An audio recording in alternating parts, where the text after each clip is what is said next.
been covering the CIA for too many years. For too many years, I'd say, for 40 years.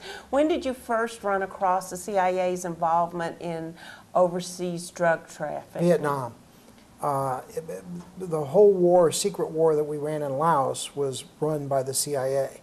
And what was interesting to me is the Karzai story in the New York Times about his brother being a CIA informant and working for the CIA, and B, in the drug business there, is very reminiscent of how we operated in Vietnam from an intelligence standpoint. What's even more interesting is something that's not in the Times report. The control officer for the Karzai family that was recruited after 9/11 was a guy named Thomas Clines.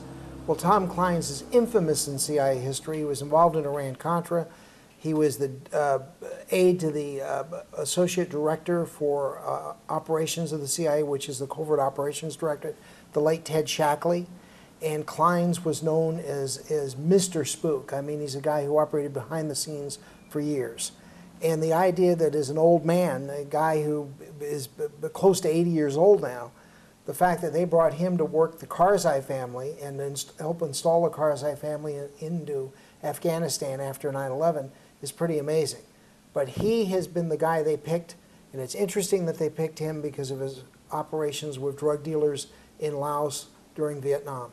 During Vietnam, and then we're seeing a similar pattern unfold today in Afghanistan. And another similar pattern from your reporting that I noticed is that the CIA routinely grants citizenship to some of these, what most Americans would consider questionable characters. And that I noticed in the New York Times article today that President Karzai's brother Ahmed referred to himself as an American citizen.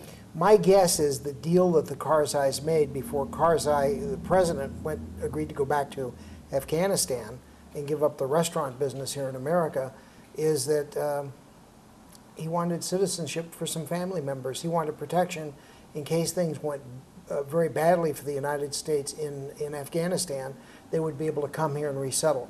We have a long history of giving thugs citizenship. I mean, the most outrageous recent example is the Hamdan family.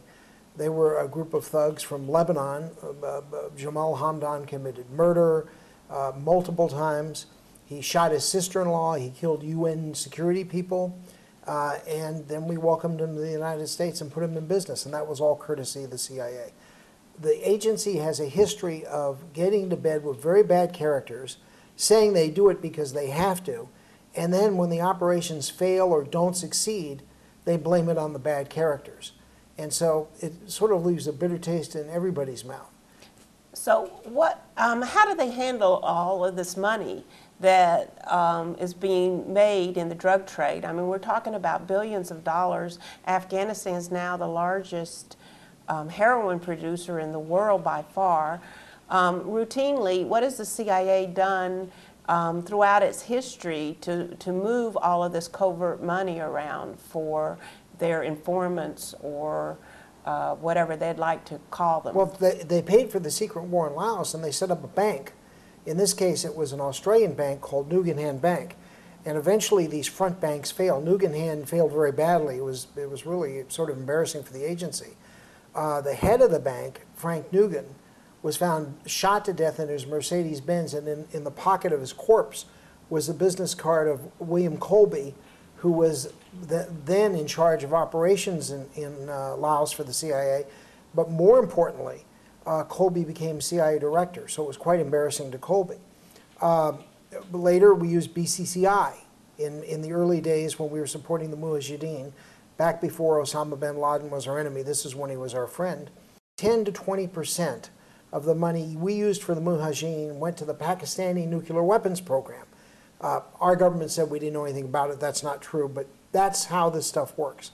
Now, the head of the CIA's operations in Laos at the time, Ted Shackley, got the Distinguished Intelligence Medal from the CIA for paying for that war, that secret war, of drug proceeds. Now, whether that's going on in Afghanistan, I don't know.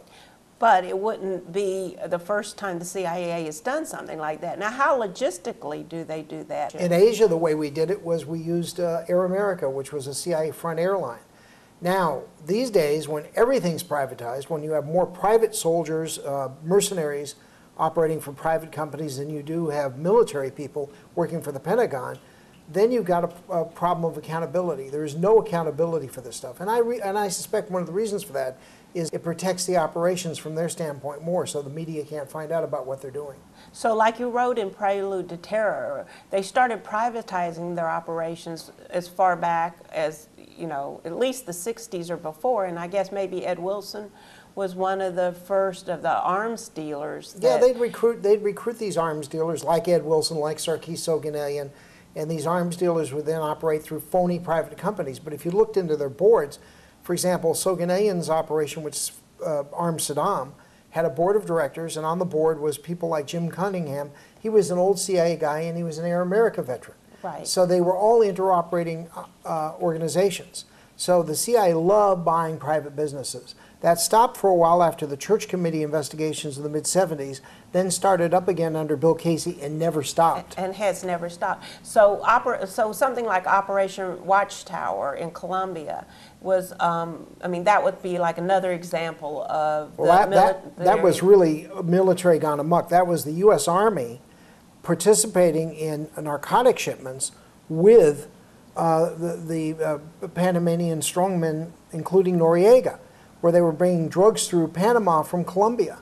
And we set up towers to guide the airplanes in. It was really embarrassing for the United States. It is, and it seems to be an ongoing problem that the New York Times once again drew our attention to this morning. Yeah, Jim Reason and his colleagues did a great job on the story. The thing that would have been nice is if they had talked about the fact that the CIA had a long history of doing this and that Tom Clines had appeared again, risen out of the ashes. This is a man who went to jail for Iran-Contra, and he's brought back by the agency as a contractor to do this and to handle the Karzais. Amazing. Amazing.